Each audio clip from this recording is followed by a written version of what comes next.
Well, coffee giant Starbucks reported earnings last night. They missed estimates on the bottom line, but they did record revenue that was slightly higher than the expected number at $8.1 billion.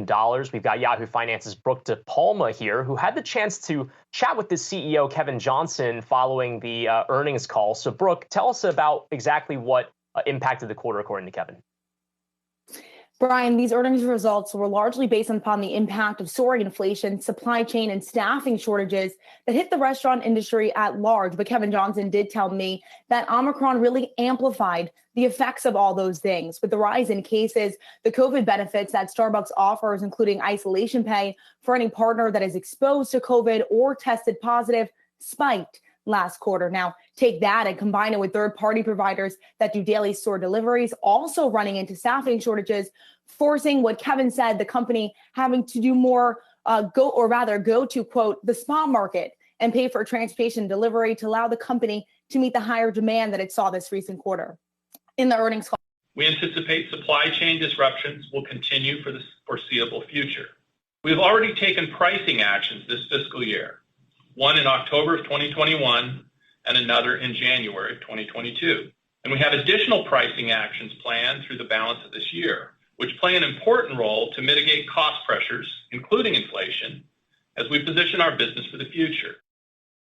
Now, Kevin did tell me that higher price cost is determined by AI analytics and the team who is monitoring to make sure that these higher costs are being well received by customers. But those price hikes will take effect into the back half of the fiscal year. He said, notably the spring or the summer for the next action. But I do want to note that we did see a beat on the top line here. Like you said, Brian, customer demand is what Kevin said, very strong. According to Placer.ai, monthly visits were up in October, November, and December. But overseas, it was a bit of a different story. The zero COVID-19 policy in China certainly took a toll on international sales.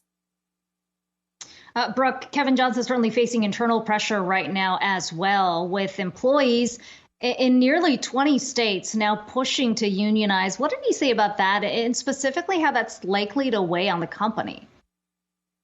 Akiko, that's a great question. You know, he did emphasize that only 2 company-operated stores are certified unions, and that roughly 50 stores have yet, or rather filed petitions to the NLRB to go through the process to see if partners in those stores want to vote to union. He said, quote, "We're following the NLRB process and we respect that process and we'll continue to do that."